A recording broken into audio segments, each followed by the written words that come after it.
There's usually like a little bit of an awkward moment here where we don't entirely know if we're There's a live. live stream, so On Substack to see if we're gonna show up on my phone, and I don't see us, but I guess. There we are. And I do believe we are live. So, yeah, welcome to Sacred Business Stories. If you're joining us live, this is our weekly Substack where we really just have an honest conversation about what it looks like to build a business that aligns with your deepest truth. And today we are honored to be joined by Dan Roitman. There's a lot we could say about him, but highlights, he started his first company out of his college dorm room and achieved something that is quite yeah, he's built his company to 100 million over 15 years. And he's also spent the last decade mentoring entrepreneurs and leads a optimization firm. And the other thing we're excited to share is he's now the author of a series of books for kids, teaching kids 8 to 14 about entrepreneurship and financial literacy. So, yeah, really honored to have you here, Dan. Like have you here, Dan. It's been a privilege to get to know you a little bit over the last couple of years, going on a couple events with you. And yeah, just excited to share your story here. definitely thanks for having me. Yeah, excited to help however I can.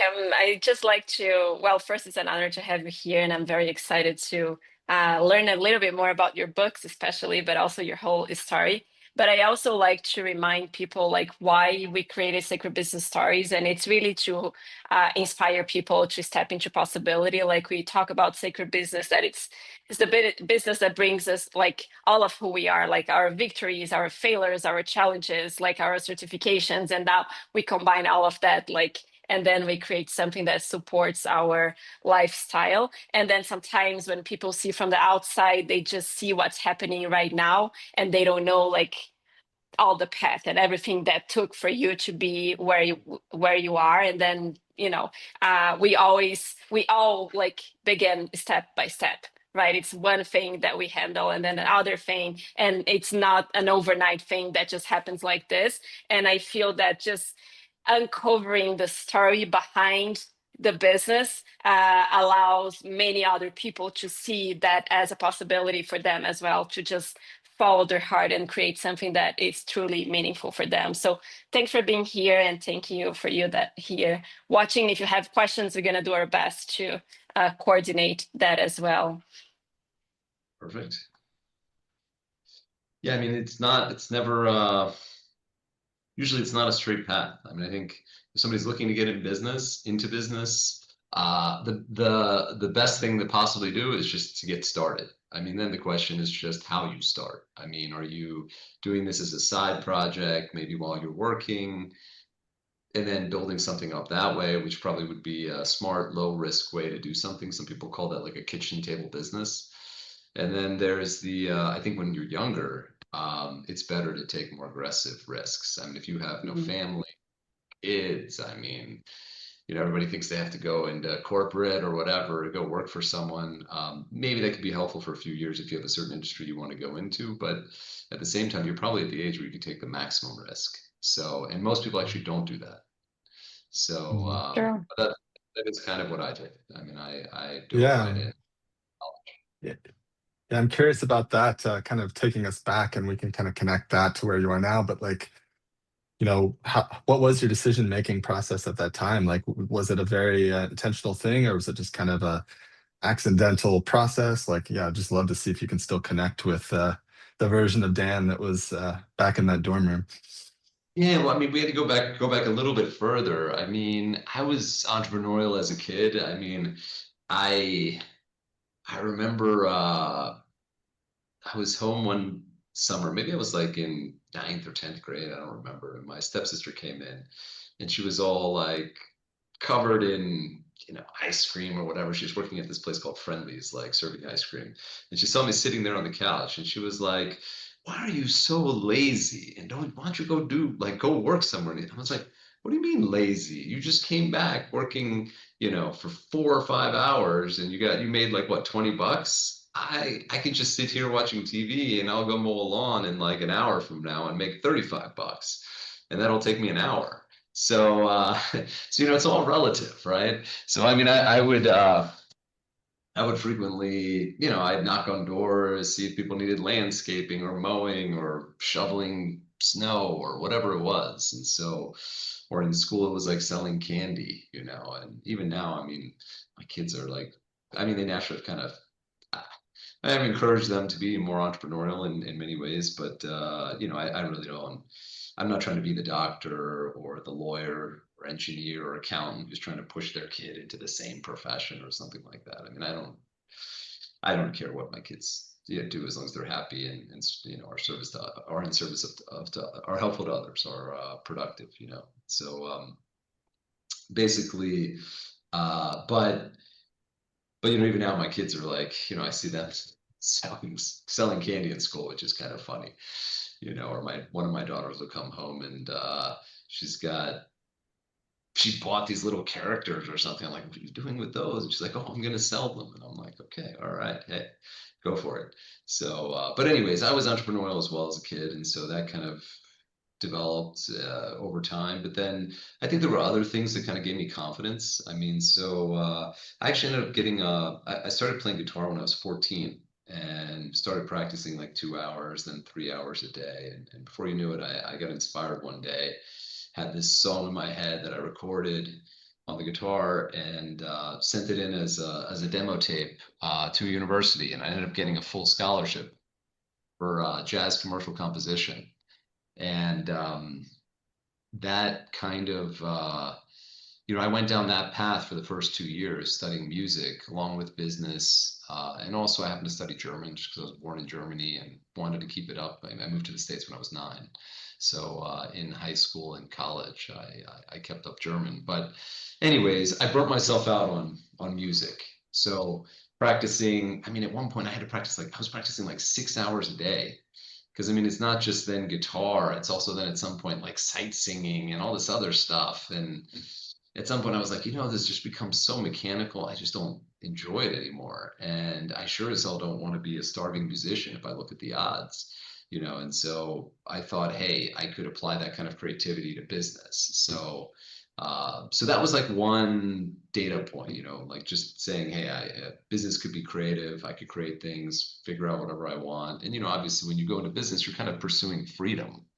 So, Mm. in some sense, I mean, I worked while I was in college. So, I mean, I had experience working for for companies and so forth. But, uh, but yeah, no. So, I mean, those experiences I think led up to me feeling some level of confidence to try my own thing. And I kind of always knew I wanted to do my own thing, so it kind of turned out that way. Mm. That's so interesting. I didn't know that history about the music thing. I went down the similar path at the beginning. I actually had a scholarship offer to Berkeley College of Music, but unlike you, my parents weren't supportive of the musician's path. My uncle had been a musician, and my mom thought it was kind of like the worst possible career path. So they kind of helped me see the folly, I guess you would say, what you kind of came to on your own. And but it's really interesting because I've always kind of considered business as a form of art and an expression of creativity. And I don't know, yeah, it was just cool to hear you use those words because I don't know how many people relate to it that way, but I've always seen the connection there myself with that original passion. So yeah, it's just really cool to hear you share that.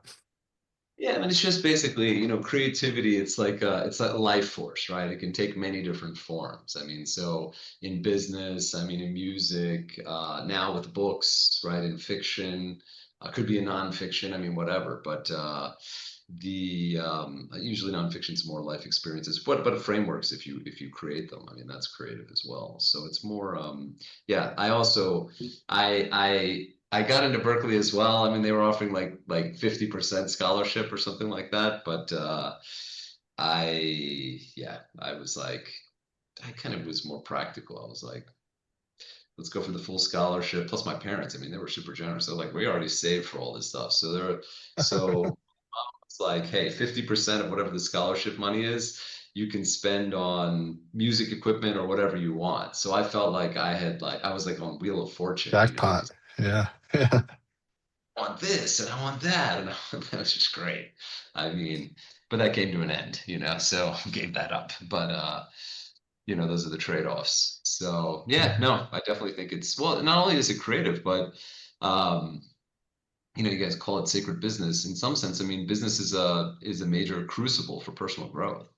Because I think most people think that, okay, people running these large companies and so forth. I mean, okay, there are old school, well, there are asses out there for sure. But I think the majority of companies can't be run in a way that demoralizes people. So it requires a leader, especially if it's a founder that's made it to that level, because there's different stages of competency and so forth. So, but it requires a founder that has developed themselves, or at least learned not to allow their weaknesses to basically be toxic in a sense.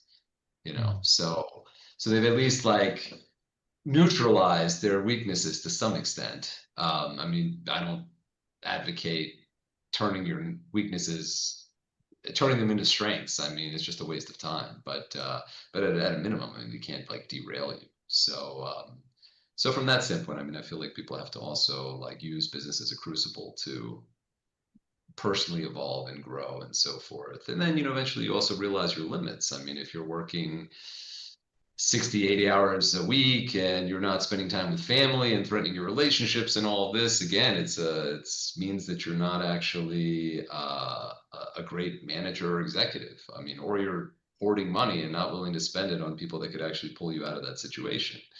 Or you're just in a tough situation in the business. I mean, that happens too, but depends on the circumstance. But I'm talking about when things are going well and you're just overworking. It's just usually a sign of personal failure. So, I mean, those are all things to overcome, right? I love what you share about your kids and like that you don't have an attachment of like them following your path, but you kind of like encourage them as well, right? Like just be what you want to be, but like go if it's going to pursue a degree or open a company or work for someone, or even if you want to open your own business. And I would love to hear like because I haven't had the chance to get your books yet, and I'm very excited about them, and I want to have them to share with my daughter, and she's 9 years old. And one thing that I was thinking, I was actually talking to Phil about it, that I feel it's so necessary. And I would say that your kids are lucky to have you just holding the space for them to be whatever they want to be. Is there's so much, and we see with like our clients and our community, like there is this not healthy relationship with charging, like not healthy relationship with like asking for money. And like I see, for example, at my kids' school, like I don't even think she's allowed to sell stuff in the school here. I don't think any school allowed Yeah, us. I mean, like I try not to. That's a really tough one because I kind of, I want my kids to follow rules. Um, and yeah, it's one of those things where, I mean, something hasn't happened yet. So I mean, I just remind them, hey, look, you're not supposed to sell things at school. So yeah, I mean, basically my message and is like, it's free, but at the same yeah. time, I feel like this is probably one of the most, I mean, other kids are selling things, and I think this is one of the most important skills that kids need to learn. In fact, I would encourage parents to even like, when your kids are younger, I mean, buy something where you just let them sell it at your cost. I mean, who cares if let them keep the money. I mean, who cares if it's actually technically not profitable? But the main thing, most important thing is gaining that confidence and that skill to sell. Because if you have something that's of value to somebody else that is going to help them, then actually you're doing them a disservice not selling it to them. So I'm not saying that, I mean, okay, what's the value in society of freaking candy? I mean, okay, I guess it keeps the dentist busy, but I mean, but in reality, most people are selling a service that really can add to somebody's life, and they should be proud to sell that. Yeah, no, and, It's and I think it's despite the fact that if it's legal or not legal, I think this is just part of a culture that do not honor money in a healthy way, right? And then we see people like coming to us right now, like trying to build their business and then is struggling because they can't charge their real value. And it's like all across the board of people like not knowing how to price their services and not knowing how to create like a sustainable business because they want to just be like generous because at one point in their lives they were told that like you were charging like way too much. This is too expensive. Look at those kids that cannot buy what you have to offer. And I just find that like I would love to hear a little more like your perspective. And as you're like you had this naturally in you, and maybe right now you need to step outside your autopilot and your way of knowing because you're trying to teach your kids. So like what is your perspective on that? Like if you know, knowing that you're speaking to adults that struggle with that, and maybe like if their child had listened to someone like you, they would be now in a much different position, like in a different position. But I think you got to go deeper on that side too. I mean, is there some self-worth issue, right? Totally. And if you think like, listen, let's say you give advice. I mean, I mentor entrepreneurs, and frankly, I'm expensive, but there's times I feel like I'm not expensive enough because I could just, and I do, I've bought businesses and I could just do it myself and I do it for myself, right? And get all the value, right? But I enjoy mentoring, I enjoy helping people, I enjoy. So I'm not really concerned about that side of things. But when you give like when competence is confidence, so if you're really sure in your knowledge and the value that you're bringing, then you should have the confidence. And if you don't have the confidence, then that's some other underlying issue, I would argue. I mean, it's maybe there's not enough self-worth, self-love, that type of thing going on. Maybe there's a feeling of rejection in selling, right? So there's that component that people sometimes have to get through. So I don't know if that's just basically just not being willing to be in an uncomfortable situation. Or some people are like people pleasers, and they can't even say no to Yeah. anything themselves, right? So I mean, there could be all kinds of things going on, but I would say that it's got to start with uh, yeah, some level of self-esteem and level of self-worth. So if you know you're worth it, then it's important to charge what you're worth. And then there's another aspect. I mean, I've more come across this more recently, which is interesting, which is this idea of like an upper performance limit where people have some threshold that they're not able to cross over. And what's interesting is that if you take, it was some study, I think IBM did it or something, and it was kind of like if you took someone who, I hope I'm remembering this correctly, if you took somebody who was selling something for $250,000 a shot, and you put them in a role where they had to sell something for 50,000, and then their quota, let's say, was 250,000, they would all of a sudden come in and they'd be beating everybody's record. They'd be selling like 600,000.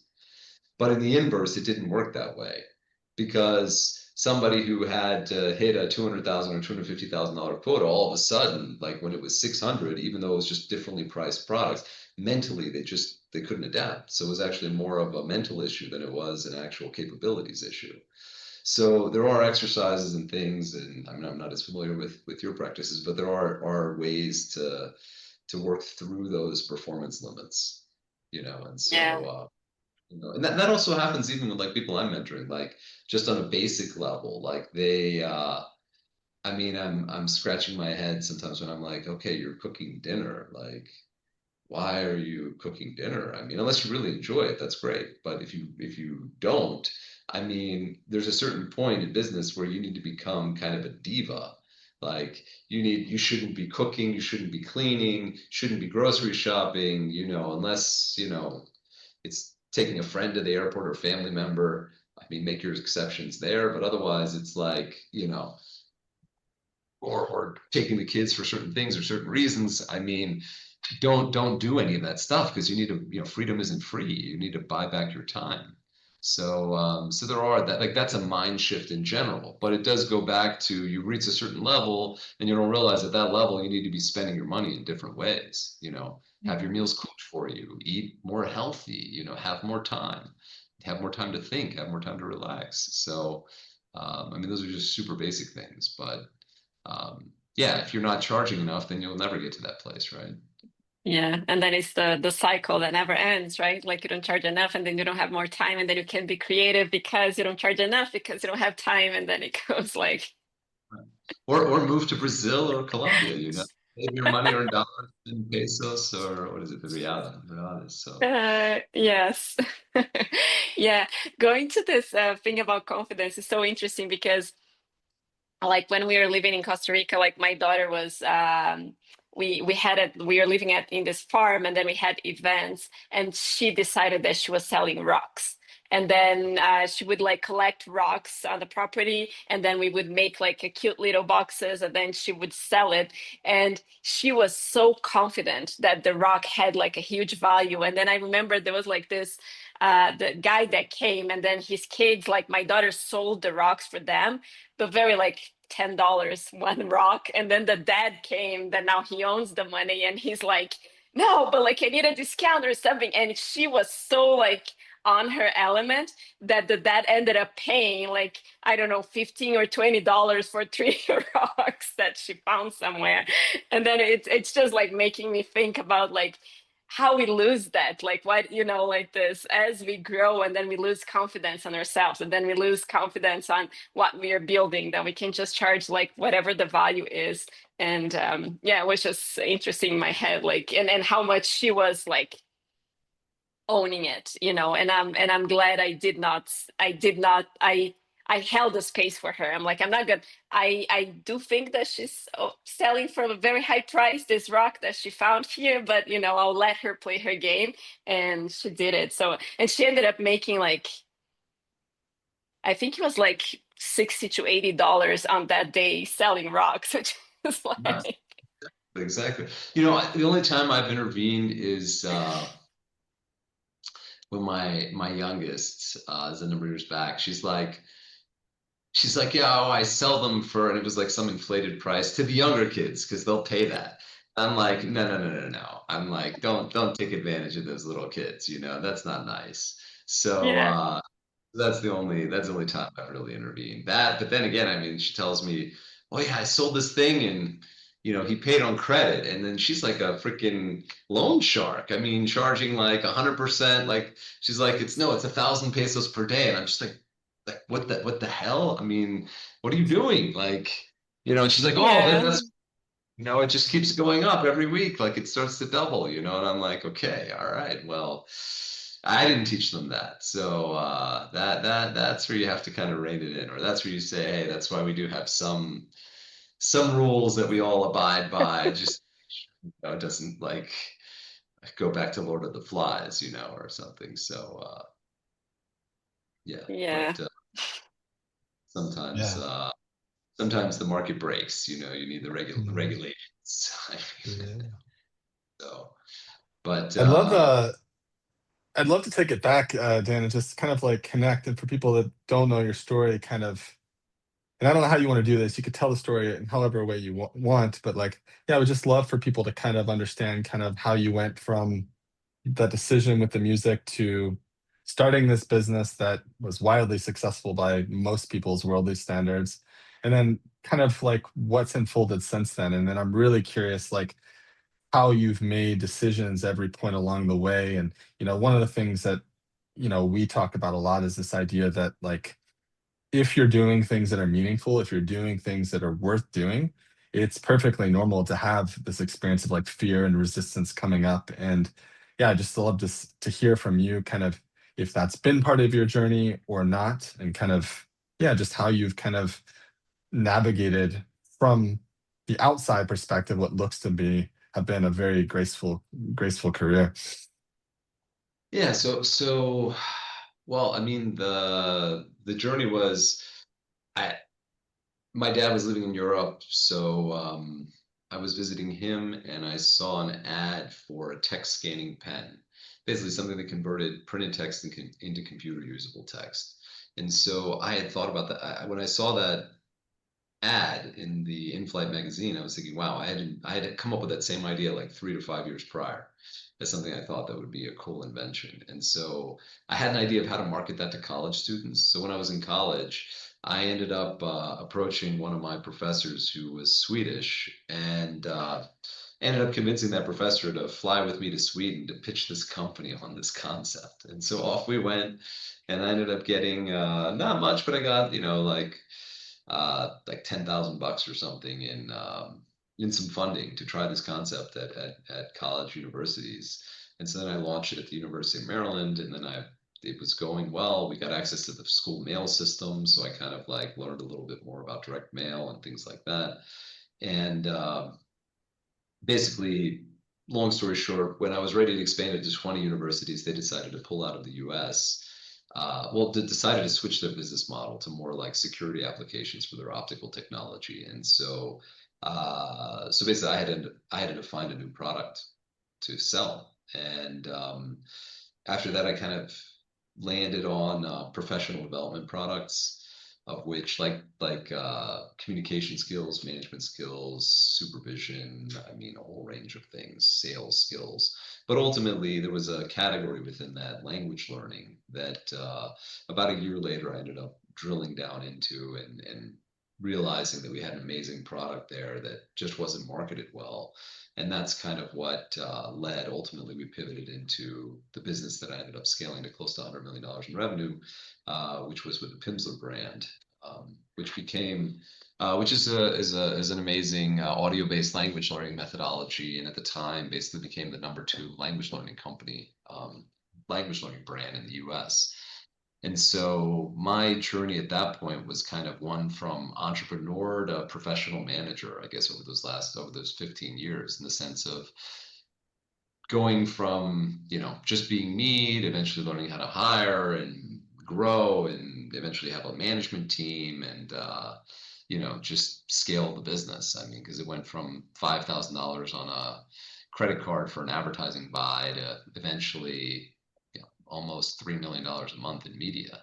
So, so it's, so that was kind of a journey in itself, just the learnings along the way and so forth. And then, going into the second business, I ended up, uh, interestingly enough, we were in the Amazon space and started off launching products, eventually built the technology to figure out what products to sell in the first place, and then had a sourcing team in China and so forth that could kind of create um, research all the sourcing side of it, and we'd know kind of like where to point the gun, and ultimately we sold some of that research to other people so that they could launch and so forth and have a higher probability of being successful. But that business was interesting because we went on stage at a conference in 2014 and we're like, hey, these Amazon businesses, it's time to consolidate them. And so we ended up buying a business in the Amazon space. And based on that experience, I decided that that was not a good market, meaning that, okay, there's this consolidation opportunity, but even if you could pay 3 times, 4x, 3x, or 4x their earnings and get them at a reasonable price, I didn't think they were sustainable, because you needed like nitty gritty operators on top of like all the possible tactics that are constantly changing in that space to just stay competitive. I mean, with Chinese entrants coming in, Amazon sometimes gobbling up stuff, just the fierce competition there. So we didn't pursue that strategy. So like that's an example of like not well, just trusting our gut and like trusting our instincts and not doing that. I mean, then now you saw a number of years ago Thrasio, which was one of the leaders in that space, implode because those weren't sustainable purchases, and it just became it just wasn't a good business model. But I guess one thing I wanted to say, just touching back on the fear side of things, interestingly enough, going into that business, I mean, I ended up bringing in numerous executives from my previous venture, from my first company. And, honestly, when I look back, I actually think that was a fear driven decision, because I just didn't want to not do anything and Mm. just wanted to have a venture to kind of like jump back into and do something instead of pause. And I feel like most of my friends who've exited their businesses or moved on to new opportunity, the ones who waited like at least a year were massively more successful than the people that just jumped right into the next thing, And so that would probably be an example of a fear-driven decision. Just didn't want to be on my Mm. own.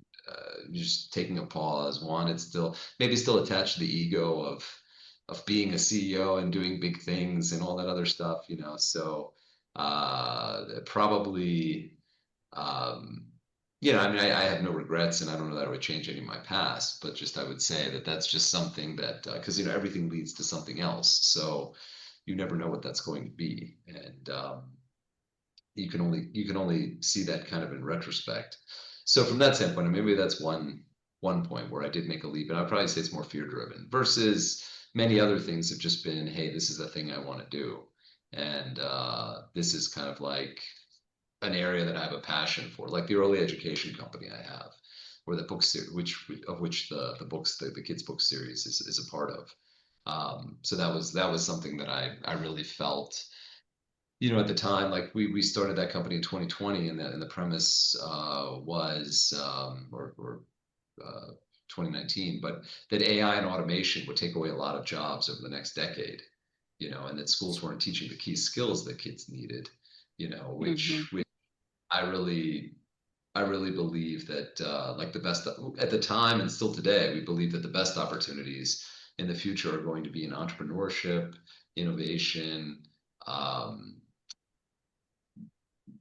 innovation. You could say sales, um, leadership, and probably vocational skills. Like if you think about the trades and so forth, and how there's a shortage of people there and whatnot, or there's just generally an opportunity. So those are kind of like the five areas we thought there would be opportunities, and so we did something kind of with innovation, teaching creativity, innovation skills to kids, and then also entrepreneurship. So yeah. I'm curious, Dan, now, like my perspective, and it's limited. I've not had the level of success you have had. I feel I've had my version of that, but I'm curious, like at some point, like I'm curious what motivates you now. Like, having had this successful strings of business and kind of, I feel like with the children's book, there's a connection there with the stage of life you're in with your kids and, the world that you want to see for them. But I'm just curious, like the Dan today, like, yeah, what kind of motivates you to keep showing up and kind of creating and starting new ventures and things like that? I'm just curious to kind of unpack the way your brain thinks about that. Yeah, because one of my friends, Gary Gunderson, he makes this joke about retire, which he says, means to take out of use. So I'm kind of of the mindset that if you have certain skills, you can build things. I mean, ultimately, I think business is like when people think about charity and so forth and needing to give back as opposed to pay it forward, as an example. I mean, a business in itself is to me like a huge good in society because it provides opportunity to other people, and also it if you're offering good products and services, you're doing good for society. You're offering good things. So from that standpoint, I don't know. I mean, I always feel like I mean, I have a passion for business. Always think I'll be doing something no matter what. Again, because I don't want to be taken out of use. So the main thing is just doing something that I enjoy. So I think what's happened for me over time is more um, well, I mean, there's clearly the education company is a passion business, and then in the others, I mean, there's parts that I am passionate about in all of them, or feel like can um, add value to others. With mentoring, it's helping people get over major hurdles. With this tax optimization company, I mean, I think it's enabling entrepreneurs to spend money on things they otherwise didn't think they had the money for. Even if they're making a lot of money, they just mentally might not allow themselves to. And then there's also, some mentoring kind of some guidance opportunities with that. And I also have a supplement company, and there it's just having a really great product that helps people solve a problem, right? So it's just solving problems ultimately, and having fun doing that. It's fine. Yeah. It's like I read these days like somebody say like being poor is hard, being rich is hard, being this like the all the opposites it's hard, right? So pick your hard, and at the end of the day like it has, for me, like fun is a big part of it, like, and I know sometimes I could challenge people when I say that, but if you're not having fun doing what you're doing, like why would you, like how are you going to keep yourself in the long term? And I agree with you about the retirement. I always had this weird relationship that like you produce for 30 years, whatever, and then you stop, and then what do you do with your, like that's just not a mentality that I see for um being alive or being service. Like it's, for me, like I've always pictured myself like being this old lady, the white hair, and then serving in a way, but being active and engaging with life. And business is just a form of engagement with life in a way. Yeah, yeah. I mean, I think you should be taking the time you need along the way to enjoy yourself in some way. I mean, no matter what, I've always taken at least a month off, always, since I've always been in business, a minimum. So at least, and then, design your day the way you want it to be. You have all this flexibility. So it's more knowing where you put your boundaries and so forth, so that and then, I mean, there are times I have to revisit this idea of, is something really a burden, or am I having fun doing it? And sometimes with some things, it's kind of like you have to make it fun because there is some work that just has to get done. So it's just up to Yes. you to find a more fun way to get it done. And I mean, these days, I'd argue that, ChatGPT or your LLM of choice can make it fun because it's like, hey, let me just see what this thing throws out, like with little effort, and then boom, all right, now it's fun because I'm not staring at a blank sheet of paper, right? So that already makes it that much easier in terms of with certain things, or like, let's say you think, I mean, there's so many examples, contracts or proposals or models or whatever. But so I think part of it is finding the fun, or creating the fun in it, right? So, and then being clear, like the things you definitely don't like to do, so that you just delegate those, pay for those, put a price on them, whatever it is, you can buy your way out of most problems. So, you can keeping things fun. Um, so I think that's super important. Mhm. I'm curious, for someone that, I think there's a way in which people can listen to an interview like this, and then, they have this dream or they have this idea in their heart for something they want to create. But they're kind of back to the fear thing. They're kind of like hesitating to make the jump or take the leap or take the first action that's going to move them there.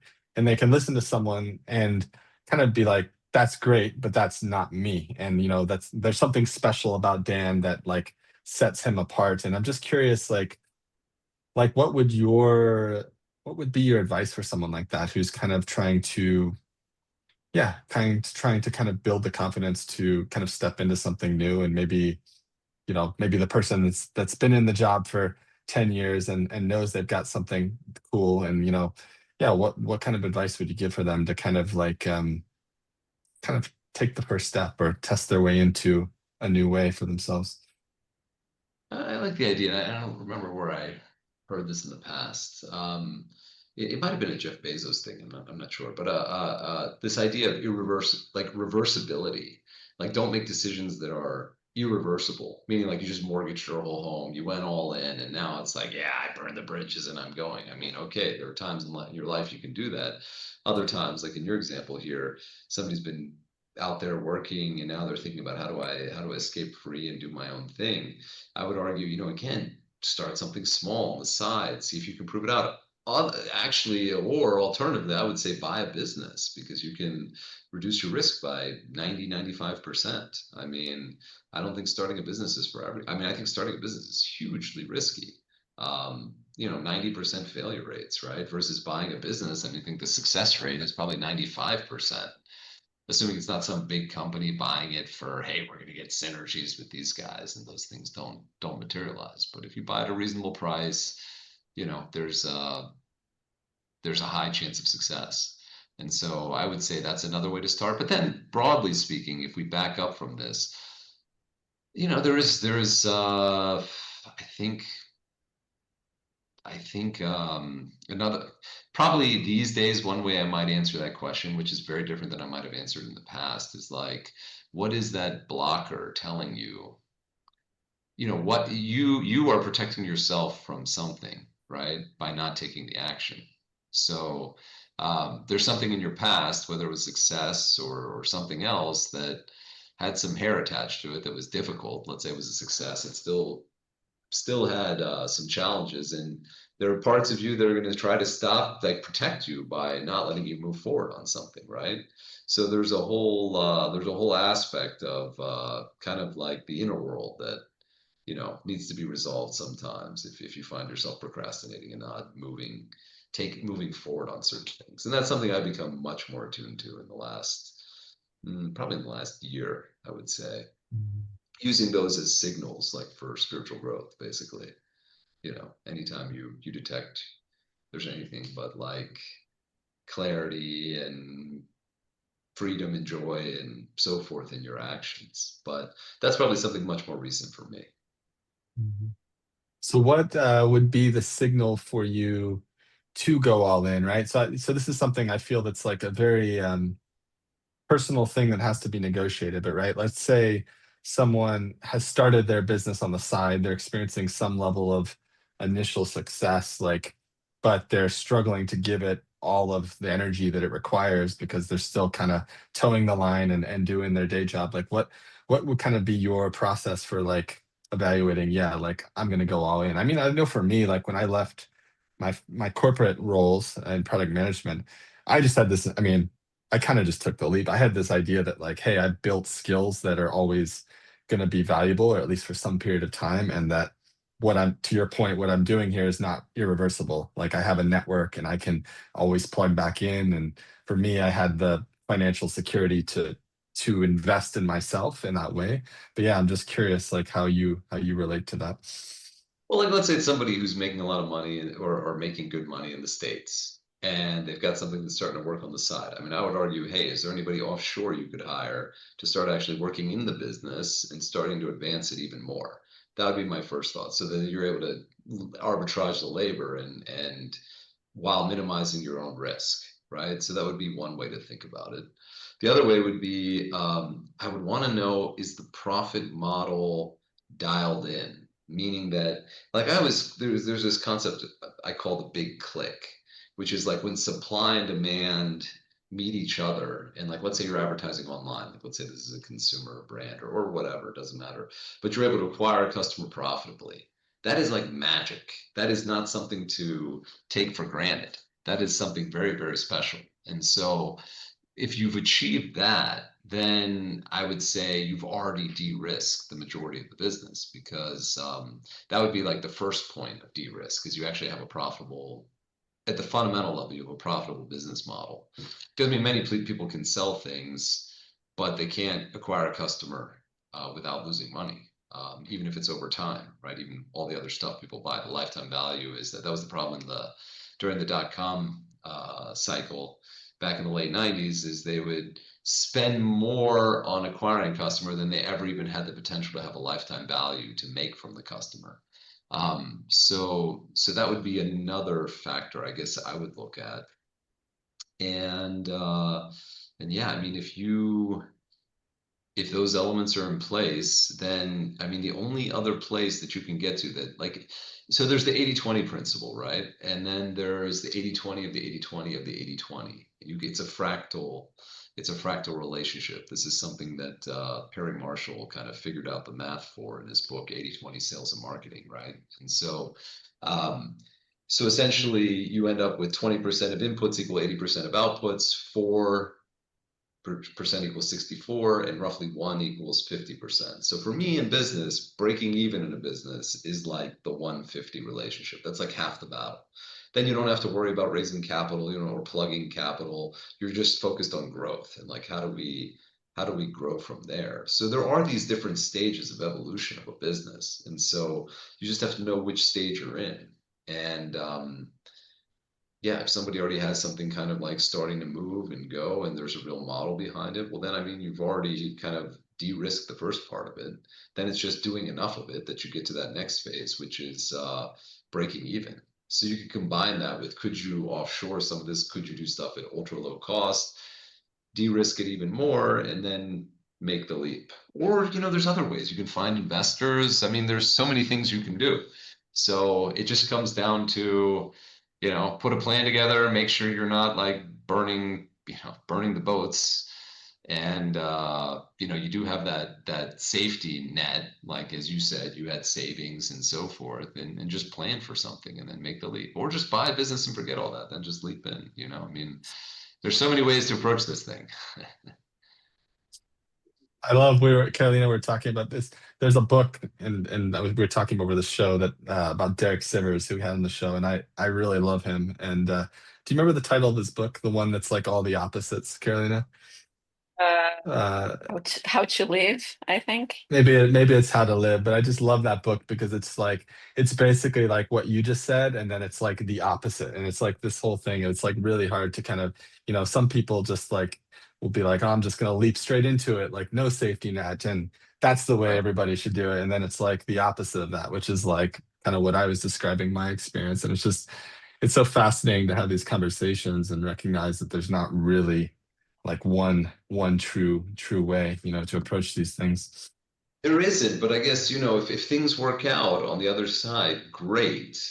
But I would just argue that, I mean, I've also been in situations where I've met entrepreneurs where I just really question their judgment because they take this constant high risk. I mean, I'm super high risk. I'm calculated risks, but they take in my mind, like there's no calculation in the risk that they're taking, and it's just excessive and it's not appropriate. And it's like, even in, like, for instance, on a growth situation, like investing in something that maybe would have a 10% improvement in growth versus you could have done all these other things that would have dramatically more.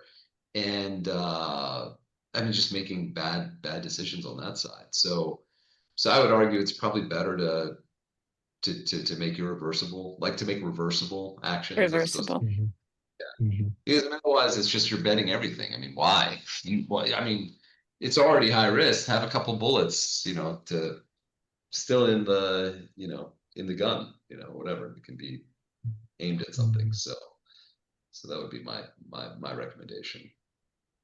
Yeah, and mhm, the problem too is, keep in mind, I mean, it also depends on who you're talking about. When you hear those statements about this entrepreneur went all in and so forth, people have to realize that entrepreneurs have this incredible tolerance for risk taking because they're the ones that are like, oh, there's a fire, let's go run towards it, right? But at the same time, when it comes to managing their money, they're pretty bad because everything becomes like, oh, well, now that I've got all this money, I should be doing angel investing and doing all this. And that's completely the opposite of what you should be doing. There's no way you're going to be able to size up those risks unless you've been trained in that, and you're going to just blow your money like so many entrepreneurs have done. I mean, it's more mhm, like then they eventually have to learn, okay, well, maybe I should buy real estate and cash flow producing assets, and like, okay, either put it in index funds or actually trust somebody to manage your money, as hard as that can be. I mean, whatever it is, but that's an area where they're like, for most entrepreneurs, and I have friends that have businesses that, even teach entrepreneurs this stuff, that part of the brain is like just missing. That's the risk tolerance like part is just out of whack. It has to be retrained like completely. So that's what I'm saying. I mean, a more prudent approach would be not to do that. yeah, yeah. Um, I'm trying to think. We had one other question I wanted to get in with you, which is around connection and like network. And that's how I met you, was going to live events, which has been a huge part of my own perception of my success. Is that, and so I'm curious what your relationship is with this idea of connection. And so, and if someone is, if someone's out there trying to kind of feels like they have something worth sharing, but they don't know how to, they don't feel like they have the right network, or they're not able to get in front of the right people. Like what is the best advice you might give them? Hey, the best advice is buy your friends. I mean, sororities and fraternities have been doing it forever, right? I never was in one, but but still, like, I guess I've been fortunate because I really have been a part of like uh, lots of uh, networking and I guess, communities and so forth. For instance, I started with Vistage. I think I was at that time I was the youngest member they ever Hmm. had, and it was like it's an organization that's been around for 50 plus years. One of, I guess they're now one of, they're probably one of two of the largest, Vistage and YPO, Young Presidents Organization. Then there's also EO, and there's some others as well out there. I mean, those are entrepreneur groups where you can meet other people and so forth. But then, I mean, I started on that side, but then I also tried to design my business in a way where I had the luxury of time to be able to go outside and network and meet other people. Just kind of by having inside outside leadership. So I was more outside, and then I had my business partner was kind of in charge of operations and everything else. And that gave me a lot of time to be able to go and network on the outside, pull in fresh ideas. And so I think that's critically important. I mean, there's a presentation I once did where I shared what I called discontinuous shifts. So discontinuous shift is when you have a lift or improvement of 30% or more in your business. And so in our case, when I looked at my first company, we had a compounded annual growth rate of over 70% for a decade, for over a decade. And that really was a function of this networking on the outside. So out of 17 discontinuous shifts that I identified, 14 were from the outside. Three were from like grit and figuring stuff out and testing and so forth. The rest were all just ideas in mostly different industries, just borrowed and adapted that we knew worked really well, borrowed and adapted for what we were doing. And so you can't do that unless you're out there networking. In fact, I was at a party a month ago in Austin, and this one woman happened to have a was an esthetician and had a practice, and it was like in a bad location in Austin, and she was asking, hey, do you have any advice on what I could do? I said, listen, I could give you tons of strategies, get a better location and treat that as your advertising, or whatever. But it says what I say doesn't really matter. Why don't you go find a group of estheticians in other cities or whatever, or non-competing or whatever, even a different, even locally could be, ask them what they're doing that's actually working for them. That's the question you need to ask. That's what you need to do. I mean, whatever I say, great. I mean, but get it from the source. I mean, that's closest. I mean, there's endless, I'm sure there's endless information and endless strategies out there that you could get that way. So back to your point, I think community is incredibly important. Yeah. Yeah, it's been probably one of the biggest amplifiers for me. And I had this rule. One of the things I really don't like about sometimes going to events is that there's just a lot of like talk and circular talk and like excitement building, and then what most people tend to do is just kind of go back, and then they kind of go back to their regular norm. And so like whenever I would go to a conference or an event, if there was an idea there that would like inspire me, like I was like, this is the thing, like this is something that I really need to implement, I would like give myself permission to, like, of course I would stay connected to the group. I would give myself permission to go like lock myself in the hotel room and like try to have that idea like done before I like left the building, because I just felt like that was like the whole point of being there, right? Because like we're there to get these ideas, and then how many people just go home and then they're just like they lose that dopamine high of like all the excitement of being around other entrepreneurs, and then never they actually fail to execute anything. And so some of the coolest opportunities, especially in my first business, that was like the thing. I would like hear the idea and I would be like, okay, I'm locking myself in the room until it's like done, and then I'll go back and do it the thing. So my rule for events has always been like basically like one good idea that I've already started to execute on before I left, or at least one strong connection that kind of goes beyond a superficial level. And for me, that's always been like the way I've gauged success of events. But yeah, my friend, I want to be respectful of time. I know we're kind of like close to the top of the hour. I know you're not here on Substack, which is where we hang out a lot at this time. But if anyone's been listening, and they hear something that inspires them and they're curious about your work, like where's the best place to kind of connect in? I know you do a number of things, but I've heard the mentoring aspect. I know there's the tax and the finance optimization, and of course the books for the kids. Like, with anything that you'd want to share, we can make sure gets included with the replay. Yeah, so on the mentoring side, I don't advertise that, so I guess people just find me. I kind of leave it at that. That works, you know. It's um, as far as the books go, so Miller Moguls is about three siblings who lose their allowance and have to learn how to fend for themselves. And their dad tells them, "Hey, listen, if you each save $1,000, I'll double it." So they end up having a mentor in their neighborhood who kind of tells them, "Hey, only stick to a business you love." And that sets up the premise for the series because they start a business. I mean, they have their whole trial and tribulations. They fail on the first thing they ever start, but then they have the trial and tribulations around the business that they do start. And by the end, they've saved some money, but then they decide that's not what they like. And so then that sets up the premise for the next book. And so then there are currently 6 books available on the website. We've got another 6 coming. Just gotta finish up some.